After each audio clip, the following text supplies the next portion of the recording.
Ana mau tanya langsung nih sama antum sebagai keturunan Sultan Hasanuddin. Sultan Hasanuddin itu cucu dari Sayyidina Hasan atau Sayyidina Husain? Husaini. Husaini. Dari Sayyidina Husain ini kan banyak nih. Banyak. Apakah sama dengan Ba'alawi dari Sayyidina Ubaidillah atau Abdullah bin Ahmad bin Isa? Dari semua data sejauh ini yang saya periksa, memang ada data manuskrip yang menunjukkan ke Hasani. Tapi itu lemah sekali. Lemah. Ada yang ke Musa Al-Kadzim, tapi itu juga lagi-lagi lemah. Dan saya lebih percaya itu sanad ilmu.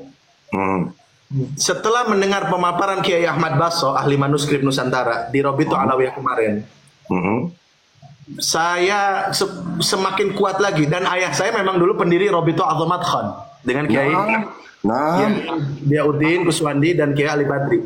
Maka saya sekarang lebih kecondongan kepada Azamat Khan, Sayyidina Ubaidillah. Nah, berarti gue makin yakin. Kenapa nambah saudara kita takut gitu? Itu. Iya. Kalau Babe begitu Be, masalahnya Habib-Habib muda yang songong ini takut privilege sebagai zuriat nabinya hilang. Bukan cuma kamu ternyata zuriat nabi banyak. Nah itu yang udah alhamdulillah Al-Fakir lawan dari sekarang. Nah, betul. Ya, gue bukan orang yang jualan nasab, gue nggak ada bangga dipanggil Habib, bahkan gue nggak suka dipanggil Habib di media sosial. Nggak banyak orang yang tahu nasab gue kemana. Nggak banyak. Tapi saya tahu kok. Oh iya, kan nggak banyak gitu. Iya. Itu pun Al-Fakir yakin antum tidak mendengar dari mulut Al-Fakir. Betul. Iya, tidak. Aldo nggak jualan. Bahkan kemarin ada Habib dari Hadramut. Ditanya, ente min Bani Wen? Gue sebut nih nasab. Iya kan? Min Jawa atau min Hadramut? Ana min Meksiko, Habib.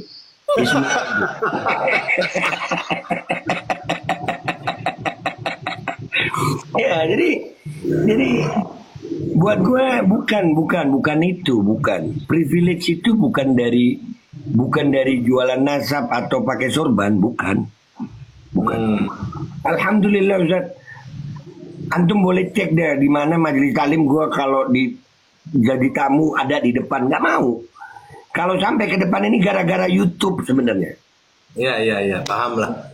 Saya juga korban YouTube ini, jadi spiral. Jadi syuhro gara-gara YouTube.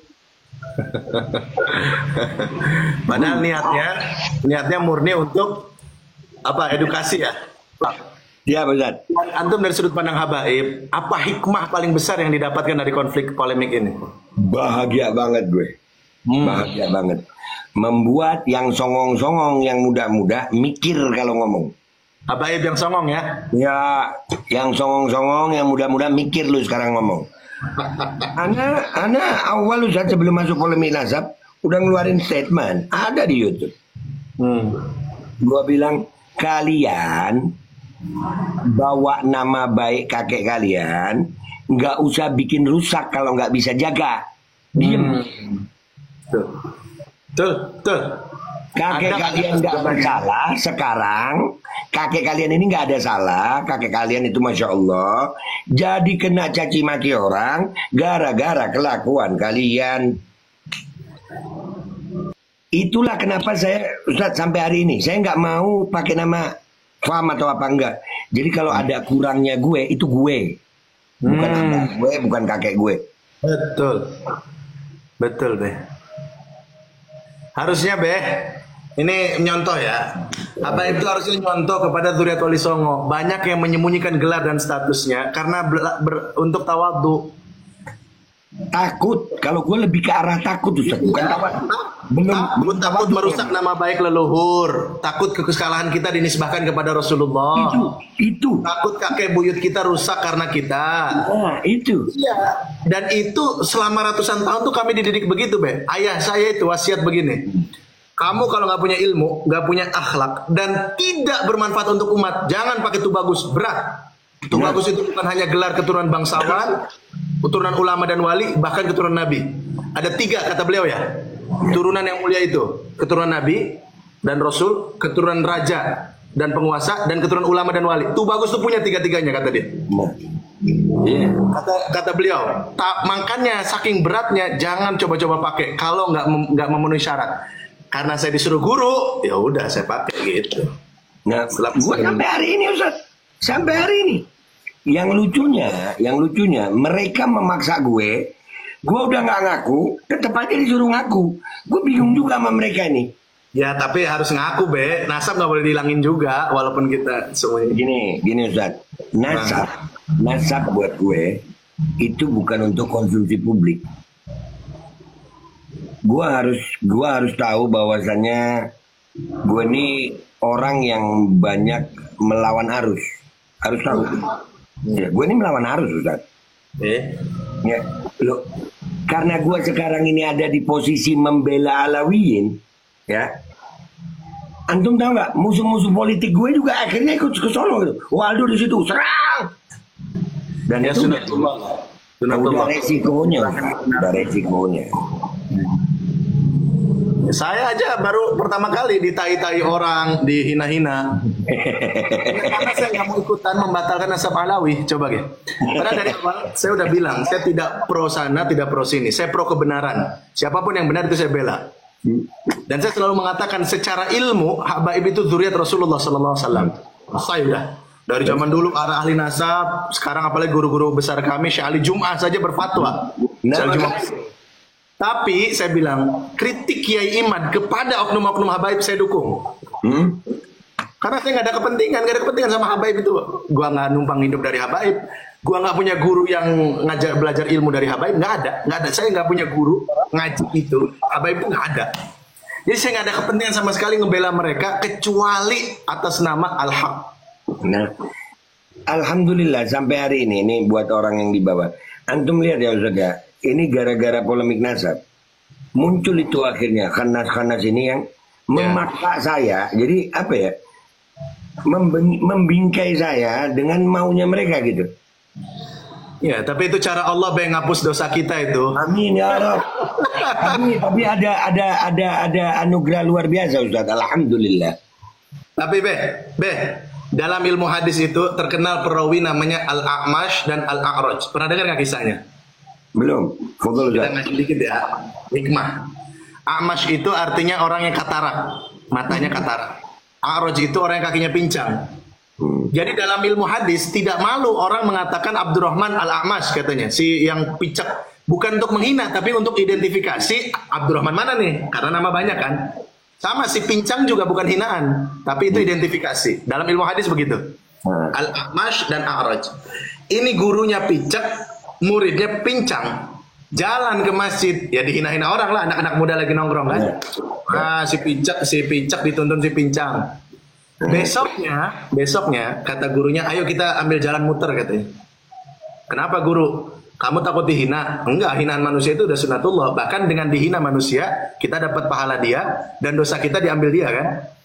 Kata A'raj muridnya, kalau gitu untung guru, ayo tiap hari lewat situ biar kita bersih dosa. Tapi kata A'mash apa? Memang kita dapat untung, tapi bagaimana saudara-saudara kita yang menghina kita itu? Kasihan mereka bertambah dosa. Maka ayo kita hindari dari membuat mereka bertambah dosa. Coba, rahmatnya kepada orang yang menyakiti itu luar biasa. Nah itu yang kita kadang-kadang gemes kita Ustaz. Kita gemes insyaallah. Dan kita udah berusaha nih. Kita berusaha untuk berlemah lembut dibilang takut. Kita ngegas dibilang radikal. Kita diem dibilang kabur. Iya. Iyalah omongan manusia mah nggak ada habisnya, Be. Nggak ada habisnya Ustaz. Tapi alhamdulillah. Mudah-mudahan yang jadi makian, mudah-mudahan Allah ampuni dosa gue, dosa kalian. Mudah-mudahan. Dan Babe, kita maafkan semua yang menghina kita, Be ya. Amin. Selama itu menyangkut diri gue, demi Allah sudah gue maafin. Selama diri gue. Tapi jangan lu senggol yang berkaitan sama umat Nabi, yang berkaitan sama ulama, yang berkaitan sama wali. Demi Allah kita perang. Kalau berkaitan sama diri gue Ustaz, gue diinjak nggak apa-apa. Cocok nih. Ada satu hadis Nabi, Be, yang cocok sekali dengan sikap ini. Sayyidatuna Aisyah radhiyallahu anha meriwayatkan, karena sallallahu alaihi wasallam, Nabi itu berkali-kali nafsihi, enggak pernah marah kalau dirinya yang dihina. Fa idzam tuhikat hurumatullahi la yaqumu li ghadabihi ahadun.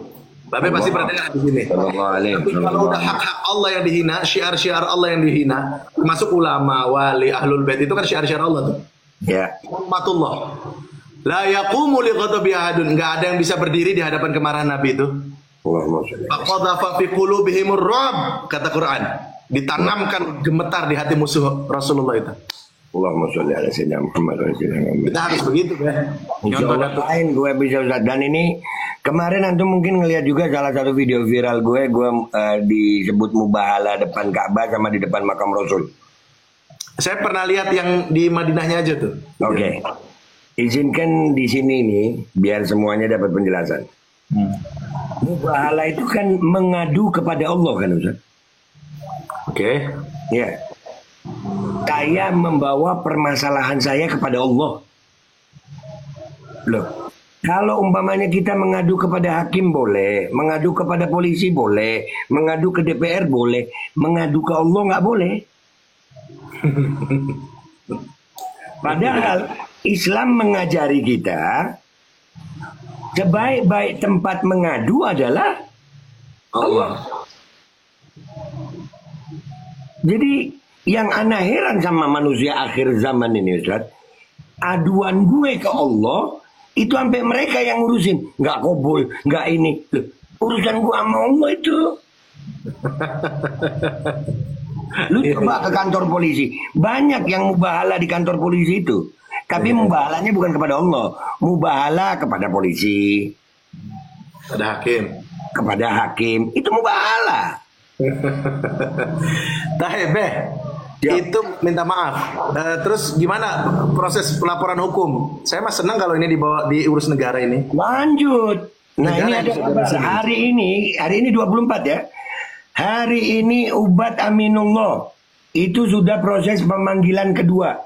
Pemanggilan pertama dia mangkir. Yang dia mengatakan bahwasanya ada oknum Habib meminta istri oknum Kiai di kota Cianjur. Itu fitnah tuh ya? Kami menduga itu fitnah karena Ubatnya sendiri sudah pemanggilan kedua Ustaz. Ya, kalau dia benar berani aja harusnya kan? Mestinya. Kalau saya saya pribadi nih. Saya kalau nggak nelpon teman saya waktu itu adalah seorang oknum habaib yang neken teman saya. Kalau nggak nyicilin Innova gua nggak dapat syafaat dari Datuk Aneh. Nah itu ngawur. Saya langsung ngedenger, ngelihat, dan saya datengin orangnya, mau saya tabok be. Gua nggak takut, nggak ada urusan. Iya itu ngawur. Gua sama-sama ngerasa duriat. Tolong Ustadz kalau ada yang begitu jangan antum. Ini sebelum kasus viral nih, sebelum ada tesis, ada apa-apa, sebelum kenal antum, saya telepon teman saya sama Habib Sepuh juga. Ini siapa? Marganya sama antum nih. Oh itu anak sepupu Aneh, ponakan. Oh begitu. Terus kenapa tuh bagus? Saya ceritain di jalan kan. Terus antum lagi di mana? Lagi jalan mau ke rumahnya, mau negor. Waduh, ampun tuh bagus, jangan sama antum bisa dihajar. Rasulullah SAW dijual hanya untuk kepentingan dunia. Innova. Itu Zat, alhamdulillah selama ini sudah Al-Fagir lakukan. Sudah. Itu gas di tempat Ustaz, datengin rumahnya. Iya, jadi minta maaf nih, saya keras sekali waktu itu karena prinsip ini akidah. Kok bisa-bisanya nggak nyicilin Innova? Ente kalau hormat sama Datuk Aneh harus mengurus cucunya. La haula wala quwata illa billahil ali. Saya jijik. Itu yang bikin hancur yang begitu. Nah, itu bagian gue tuh, bagian gue yang nyikat dah tuh. Ya. Bagian gue dah tuh. Saya lihat di depan saya ditabok orang itu sama pamannya sendiri. Mau cium tangan amu kan? Udah orang salaman ngantri aja udah begini pakai tangan kiri, dia nggak lihat sambil ngerokok. Dikira saya mau salim, saya pukul tangannya pas dia berdiri mau marah. Datang tuh temenannya tuh paman sepupunya, langsung ditabok tabok di tempat asli. Nah, itu perlu Ustaz, perlu yang begitu gas. Ya begitulah pokoknya. Ya mudah-mudahan ada hikmahnya ini bukan hanya kepada habaib, umat juga lebih melek masalah nasab dan juga belajar dari kejadian ini bahwa kita ini harus bersikap adil dalam segala hal. Mencintai habaib bukan bermakna kamu tutup mata dari kesalahan-kesalahan mereka, dari ajaran yang tidak benarnya, oknum-oknumnya. Ataupun kamu meluruskan habaib bukan berarti kamu layak untuk bersikap kasar. Ini yang hilang pertama Ustadz adalah keadilan. Yang hilang pertama dari permasalahan ini adalah keadilan. Kenapa saya bilang keadilan? Indonesia ini gue berbicara fakta, negara oknum Ustaz. Cocok. Pejabat ada oknumnya, TNI ada oknumnya, polisi ada oknumnya, DPR ada oknumnya, kiai ada oknumnya, Habib ada oknumnya. Ini negara oknum. Ya. Kenapa hanya saat Habib aja yang ada oknumnya semua Habib kena? Ya. Betul. Adil dong. Iya, betul. Polisi nggak kayak gitu ya. Padahal oknumnya banyak. Wah. Polisi yang main narkoba banyak. Polisi bunuh polisi. Polisi bunuh polisi banyak.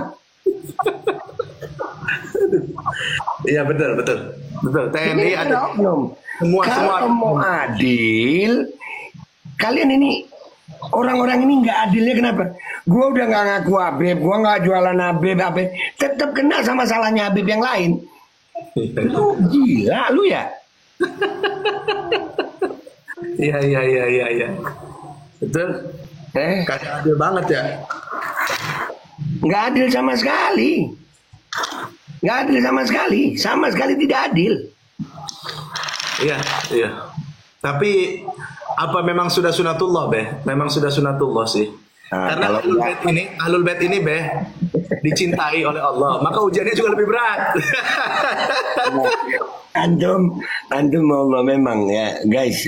Ini ya kalian kalau punya anak udah deh talimin di pondok udah. Serius.